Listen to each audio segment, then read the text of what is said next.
He saved the chief's daughter during a storm. But the next morning, the chief himself arrived at his house and demanded that he marry her. Subscribe and write in the comments which city you are watching from. The prairie stretched out under a sky that looked too wide for a single man to inhabit. Elias Crane's farm sat like a tired sentinel on the edge of nowhere, its leaning fences and graying timbers, the last defiant lines, before the grasslands swallowed everything. The house was small but solid, its roof patched from countless storms, its door groaning on its hinges when he pushed it open after a day's work. Dust lay across the wooden floor, not because Elias was careless, but because a man living alone had little reason to sweep every corner more than once a week. The evening meal was plain, a heel of bread and a tin mug of tea that had gone bitter from sitting too long. Elias ate it without complaint, his elbows on the scarred table, staring at the single empty chair opposite him. He never sat in that one. Some habits were hard to break. Behind the house, on a small rise, wooden crosses stood like mute witnesses to a life that had been different once. Elias visited them every Sunday, sometimes more often if the ache in his chest grew too heavy. His wife had been young when fever took her, younger still when she bore their stillborn child in the dead of winter. Elias had dug both graves himself, his hands raw and bleeding from the frozen earth. Since that day, he had lived more like a shadow than a man, doing just enough to keep the cattle fed and the fences upright. The ranch had stopped feeling like a place where life could grow and had become a place where memory clung, stubborn and silent. That evening, as the sun sank, the sky took on a strange color, not the usual warm gold, but a deep iron gray that seemed to press down on the land. The air went still, so still that Elias felt the hair on his arms lift. A storm was coming. He rose from the table and went outside, scanning the horizon. To the west, a wall of clouds rose like a mountain, black as coal and moving fast. He cursed under his breath and broke into a trot, heading for the small corral where his 2 remaining horses waited. The animals sensed it too, their eyes rolling white, hooves stomping nervously. He spoke softly to them as he secured the gate, but the wind was already beginning to scream. Within minutes, the storm was on him. Rain came first, fat and heavy, striking the earth like thrown stones. Then the wind, howling as though it wanted to tear the prairie in half. Elias fought to secure the barn doors, his coat plastered to his back, his hat ripped from his head and gone into the darkness. Lightning split the sky, so close he could smell the scorched air, and thunder crashed after it with a sound that rattled his bones. He managed to drag a few supplies inside before the worst of it hit, then stood in the barn doorway, chest heaving, watching sheets of water lash the ground. It would have been wiser to stay inside, but something gnawed at him. A sound, faint but distinct, carried by the wind. At first he thought it was just the storm itself, the wailing of the wind through the trees. But then it came again, higher this time, cutting through the roar. A cry. A human cry. His stomach tightened. No one should be out in this weather, not this far from town. He grabbed his lantern and a coil of rope, ignoring the part of him that said to wait it out, to stay alive. His boots sank deep into the mud as he pushed toward the back of his property, toward the creek that cut through a narrow ravine. The water had swollen with frightening speed. Its usual lazy trickle turned into a raging torrent that tore branches from trees and rolled them downstream. And there, half hidden beneath a tangle of debris, was a figure, a woman. She was pinned under a fallen tree, her long dark hair plastered to her face, her arms barely clinging to the slick wood. Even through the sheets of rain he could see that her clothes were torn, her body battered by the current. Elias didn't stop to think. He plunged into the water, the shock of it stealing his breath, the current nearly sweeping his legs out from under him. Each step was a fight, each pull forward an act of will. He reached the tree, bracing himself against the current, and tried to lift it enough to free her. His muscles screamed. The river tugged at them both, but he managed to roll the trunk just enough to pull her loose. She was unconscious by then, her head lolling against his shoulder as he hoisted her up. The climb back up the bank was worse than the descent. Twice he nearly lost his footing, nearly lost her, but he refused to let go. By the time he reached solid ground, his lungs burned as though he had swallowed fire. He carried her all the way back to the house, staggering like a man in a dream. Inside, he laid her gently on his bed, stripped the wet blanket from around her, and fetched another from the chest. He lit the fire in the hearth until it roared and spread his only dry coat over her for good measure. Her skin was cold as stone, her lips pale, but her chest rose and fell faintly. Elias found his bottle of whiskey and dabbed some on her wounds, apologizing aloud though she couldn't hear him. He cleaned the cuts as best he could, wrapped them with strips of clean cloth, and sat back to watch over her. The storm raged on outside, but in the cabin there was only the crackle of fire and the sound of her breathing, uneven but steady. Elias sat in his chair, boots still wet, lantern burning low. He should have slept, but he didn't. He watched the girl's face, the sharp angles softened by exhaustion, the lines of her brow that spoke of pride even in unconsciousness. At some point, he dozed off with his head in his hands. When he woke, morning light was creeping through the window, pale and damp. The bed was empty.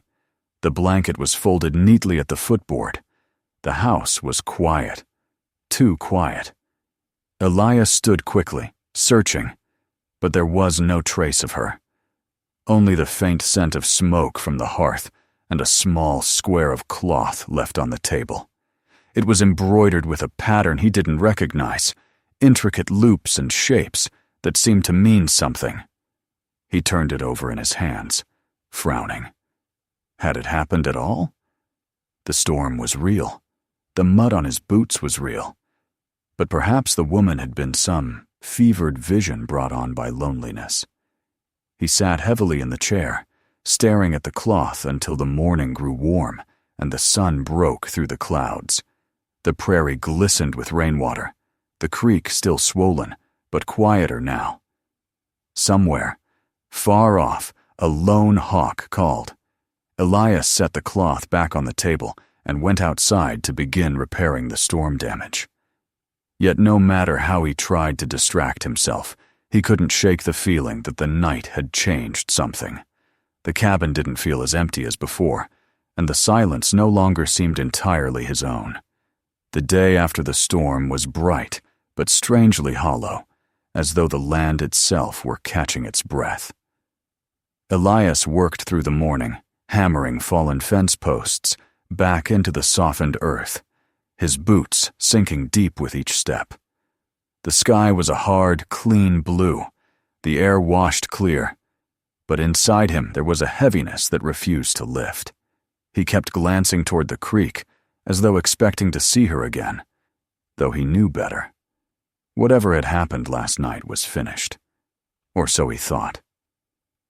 It was near midday when he heard it, the distant thunder of hooves. At first he thought it might be a stray rider heading toward town, but the sound grew louder, multiplied, until it was unmistakably a group. Elias straightened, wiping sweat and dirt from his brow, and turned toward the sound. On the far edge of the property, just beyond the swaying grass, shapes appeared. They came slowly at first, a line of dark figures on horseback against the sunlit horizon. There was something deliberate about their approach, an order to their formation that made the hairs on the back of his neck rise. As they drew closer, Elias saw that there were 7 of them. The lead rider was a tall man, his posture straight and commanding. A headdress of black and white feathers crowned his head, catching the sun in stark flashes. Behind him rode 6 warriors, each silent, each armed, their horses moving in perfect unison. They stopped at the edge of the yard, the sudden stillness pressing on Elias like the weight of a storm about to break. The leader dismounted with a slow, measured movement, as though every step meant something. His face was weathered, carved with lines that spoke of years spent under this same pitiless sun. But his dark eyes were sharp, searching. Elias stood rooted, hat in hand, feeling suddenly small and strangely young. He had faced blizzards and coyotes and the death of everyone he loved, but the presence of this man and his silent riders unsettled him in a way he couldn't explain. The man stepped closer, stopping only a few feet away. His voice, when he spoke, was deep and carried easily through the still air. He called himself Navajo Grey Wolf, chief of the people who lived beyond the ridge. The words came in careful English, each one precise, but behind them was the sense of ritual, of something older than the language itself. He said that Elias had done a thing of honor, a thing that would be remembered. He had saved the chief's only daughter from certain death. Elias felt the breath leave him as though he had been struck. She had been real, not a dream, not a fever vision. She had been flesh and blood, and she had walked out of his house alive because of him. Relief came first, but it was quickly followed by a wave of dread as the chief continued. Among his people, the act Elias had done was more than kindness. It was a binding deed. By saving her life, he had shown himself worthy, and by their tradition, that meant he could claim her as his wife. The words fell into Elias like stones dropped into deep water. Wife. The notion was almost absurd. He thought of his small, weather-beaten cabin, the patchy corral, the empty fields where little grew but weeds. He thought of the graves on the hill. He could barely keep himself alive some seasons. What kind of life could he offer to a woman, let alone the daughter of a chief? His mouth was dry when he managed to say that he hadn't done it for a reward, that he hadn't expected anything. The chief's expression didn't change, but there was a gravity in his gaze that silenced further protest. "You have until the setting of the next sun," Grey Wolf said, his tone final, though there was no threat in it. "Decide whether you will accept what has been placed before you." The other riders remained still, their faces unreadable. The air between them was heavy with something Elias couldn't quite name, expectation, perhaps, or judgment. His heart pounded in his chest, loud enough that he was sure they could hear it. Then he saw her.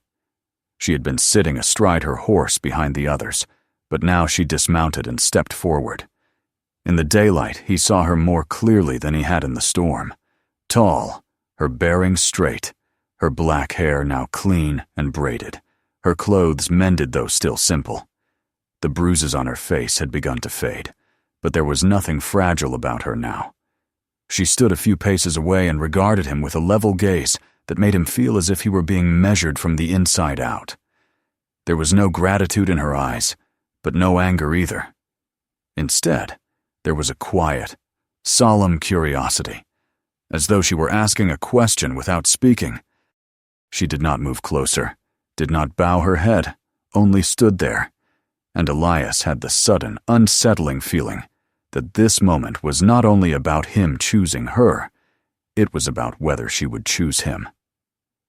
The chief gave a brief signal, and the riders dismounted, setting up a small camp on the edge of the property. Elias watched them with a tightness in his chest. They were not here as beggars seeking shelter, nor as hostile raiders.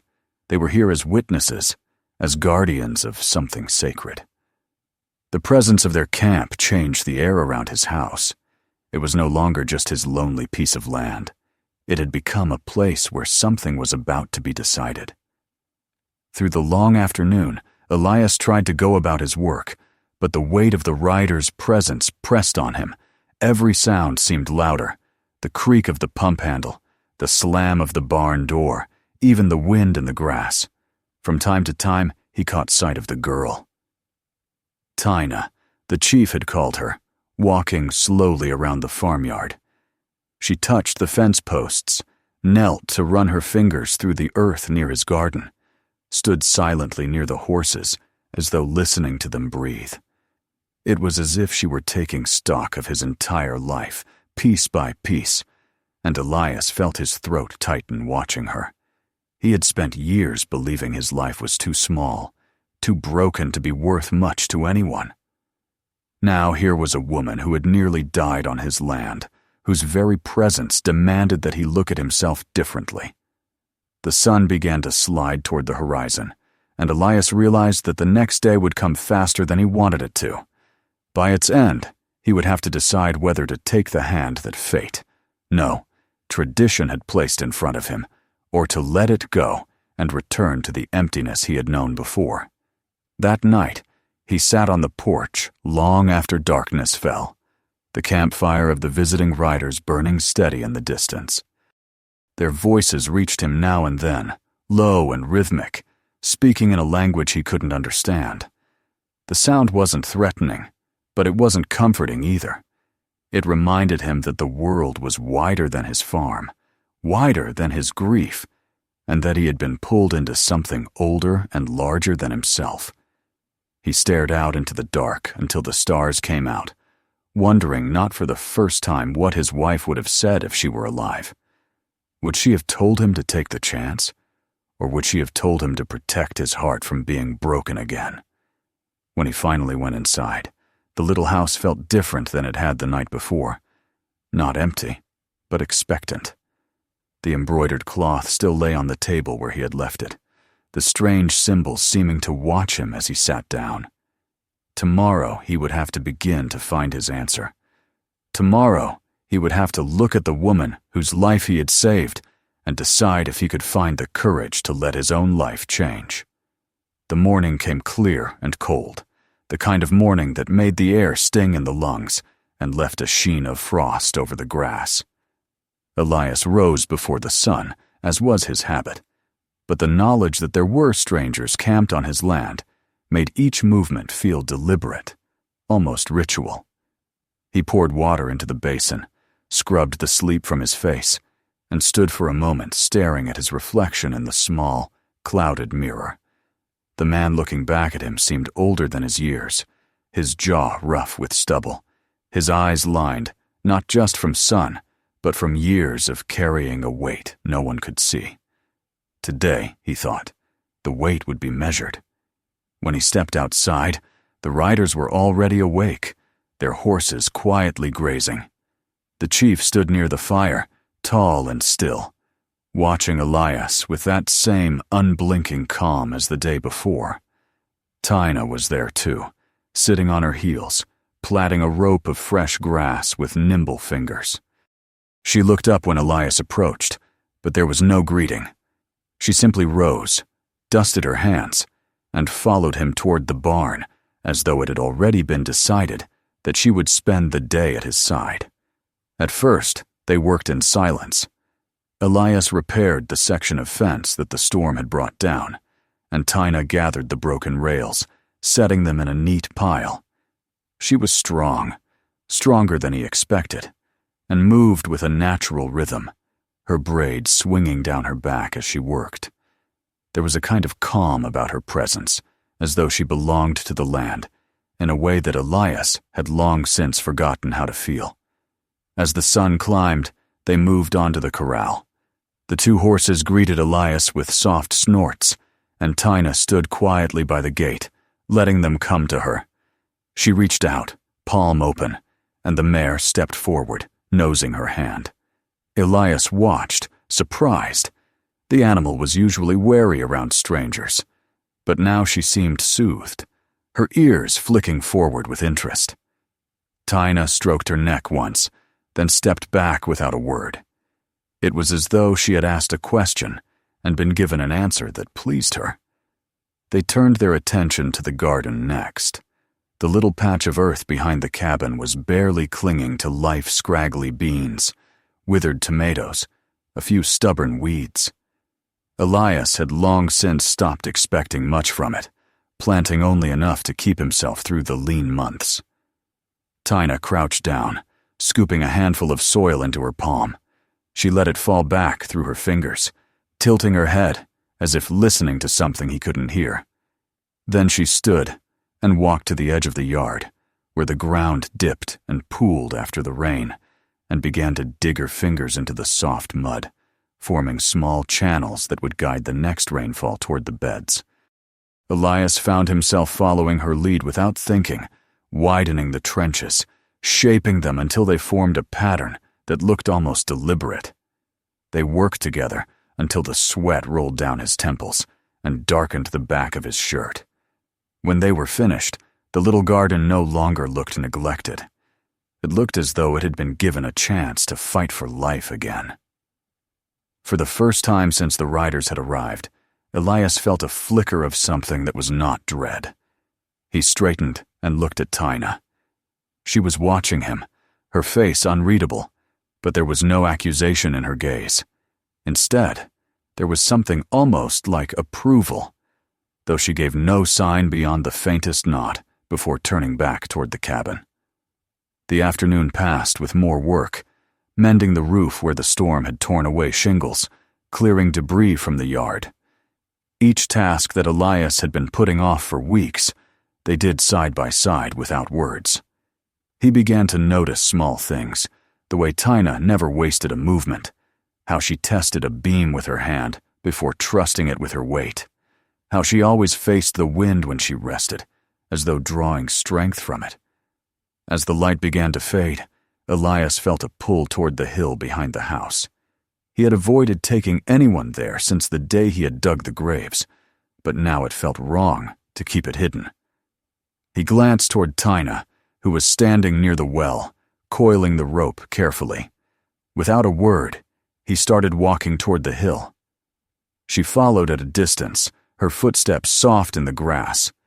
At the top, the little wooden crosses stood in 2 neat rows, their shadows long in the dying light.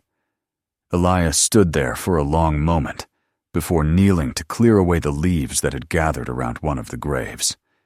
He felt her presence behind him, but did not look back. One by one, he brushed the dirt from the markers, straightened those that had leaned, and pressed the earth firm with his hands. When he finally rose, he turned to find Tina standing just behind him, her gaze sweeping over the graves. There was no pity in her expression, only understanding. She stepped closer, knelt, and placed her palm on the nearest marker for a moment before standing again. The gesture was simple, but carried the weight of respect. Something shifted inside Elias then, something that had been locked away since the day he buried his family. He realized that he had been living as though he were already halfway to the grave himself, doing just enough to keep breathing, but never daring to hope. Now, with this quiet, watchful woman beside him, the idea of tending to the living did not feel impossible anymore. By the time they returned to the cabin, the campfire of the riders was burning bright. The chief stood near it, his silhouette tall against the glow. He watched them approach, but said nothing, and Elias felt again the weight of that silent judgment. This time, though, he did not feel quite so crushed by it. He had worked the land with his own hands all day, and for the first time in a long while, he felt that he had something to show for it. That night, Elias sat on the porch, while Tina remained near the fire with her people. The stars were bright, the prairie stretching endless and silver under the moon. He thought of the day that had passed, the fence mended, the garden dug, the graves tended, and felt a weariness that was not despair, but a deep, honest fatigue. It was the weariness of a man who had truly worked, not merely existed. As sleep tugged at him, Elias realized something that made his chest ache in a way that was almost pleasant. He wanted tomorrow to come. He wanted another day like this one, another chance to see what else could be mended, in the house, in the land, in himself. And somewhere beyond the circle of firelight, the chief's eyes watched him with an expression Elias could not quite name, as if measuring the man who might soon be asked to make the most important choice of his life. The dawn of the next day came with a quiet unlike any Elias had ever heard on the prairie. It was not the hush before a storm, not the silence of dread, but something steadier, more deliberate, as though the land itself were holding its breath. Elias rose early, his body aching from the work of the day before, but the pain felt good, grounding him. He washed his face at the basin, combed his hair with the same old comb he had used for years, and put on his cleanest shirt, the one he usually saved for the rare trips into town. Today was not an ordinary day. He stepped outside and found the camp already awake. Smoke curled lazily from the fire, and the horses grazed in the pale gold of morning. The riders were gathered near the edge of the yard, speaking softly among themselves. The chief stood apart, arms folded, his gaze fixed on the eastern horizon as the sun began to rise.